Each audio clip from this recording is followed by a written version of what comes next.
Hi guys, I'm here to talk to you today about a review for the Cold Steel buckler. It's a poly buckler or plastic. You'll see it in loads of our videos. It's a very common product. It's probably the most commonly available training buckler on the market in the world. It's available all around the world. So I'm going to talk to you about a review, what I like and what I dislike, and why we use them, and compare them to steel as well because we use those as well, and give you a good sort of product overview. First thing is the size. Well, they're a 12-inch diameter, exactly the same as the standard steel that I use, and 12 inches is a very common sort of average diameter for bucklers, so I'm pretty happy with that. The boss is a little bit bigger because, well, it's plastic, so it's thicker than the steel. It has to be a bit thicker. It doesn't really make any difference in my eyes. The shape is roughly the same, so no problem at all. The durability is the biggest thing people are going to ask about with these. Now, Cold Steel, they tend to over-manufacture everything. It's on the heavy side, rather heavy duty. So even though it says on the inside, not for use with metal weapons, I say they're absolutely perfect for use with metal weapons. This one here has only been used against synthetics, as opposed to this one here, which has been used against everything from synthetics of all manufacturers up through to Regeni longswords, sabres, and Darkwood basket hilts and rapiers and everything you can imagine over a couple of years. So I really don't think it's an issue. If you hit it with a 2 kilo reenactment falchion, perhaps you might do some damage, but any kind of weapons we're going to use in HEMA that are sort of realistic weight, are going to be no problem at all. You see the edge damage is really minimal. Occasionally you chip off a bit of plastic. It's really not an issue. So I've been using this with steel weapons and had no problem at all. The only issue of durability is the fact that there's bolts here. Now on a buckler you'd normally expect the handle to be riveted on like my steel, and in this case they just got a threaded bolt there. And unsurprisingly, as the buckler keeps getting hit, the vibrations cause it to loosen off, and then you end up losing one of the bolts or one of the nuts like I have there, which is slightly annoying, but it's really not that big a deal. Just stick a bit of lock thread, Loctite on the actual threads there, and make sure that they're tight every few weeks, and you're not going to have a big problem. And if you do lose them, it's a standard nut and bolt. It's not a big deal. So the durability wise, absolutely excellent. In terms of the only thing I might dislike with them is the handle. You see it's a very, very thick handle. I'll show you compared to my steel here. Very, very thick handle. The reason I'm comparing to this steel buckler is the one you'll see me using in all the videos, and this is my preferred buckler in every way. And perhaps it's best I explain why, as you can understand what I feel about the Cold Steel buckler. The size and the weight are approximately the same. Both of these bucklers are about 1 kilo dead on, which is 2.2 pounds. The thing I really dislike about the thick grips is that you can't get your hand flat inside them and be able to grip anything.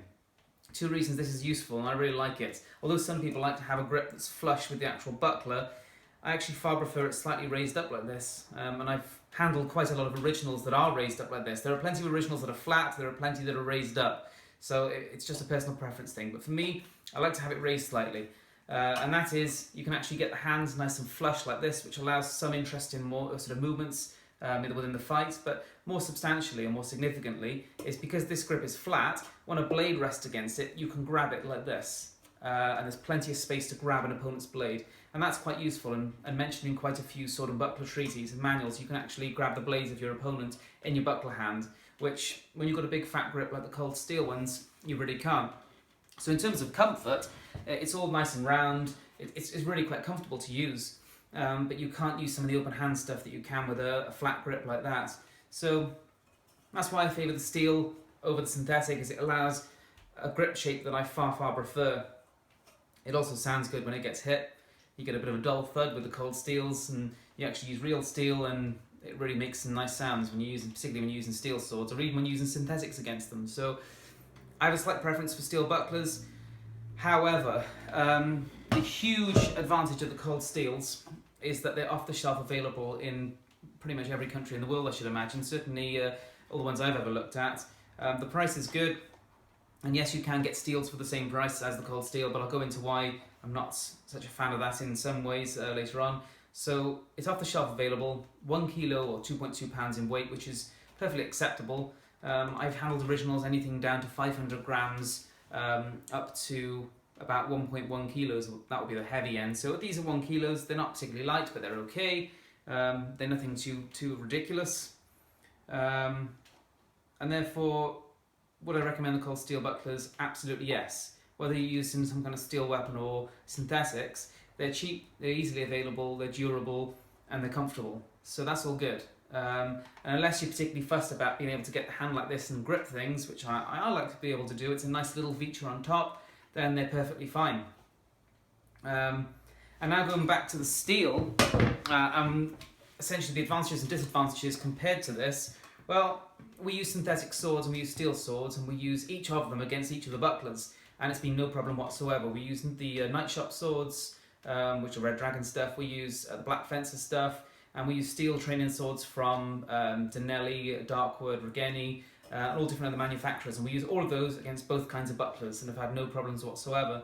I prefer the steel because, well, it's shiny, shiny's good. I like the flat grip on it, I like the way it sounds, so those are all features I prefer. The big disadvantage of this, if you use the Rolling swords, they take a little bit more, the Night Shop swords, they take a little bit more damage from the edge. Not enough that I think it's an issue at all, really. They're nice, cheap training swords, and it's not that significant, the damage they take. But the major disadvantage is trying to get good steel bucklers. And by good, I mean something close to realistic. Most of the bucklers available in this country, at least, are very, very heavy duty. You look at the kind of get dressed for battle stuff, which are kind of dominating the markets, and some of them are real monsters. I wouldn't want a buckler much anything over 1 kilo, and you see some of those going in at sort of 1.6, pushing 2 kilos. And people think, oh, it's not so much a big deal, but trust me, it really is. You really will notice it. I've got one buckler from Get Dressed for Battle, which is a little bit bigger than this, but it weighs 2.6 kilos.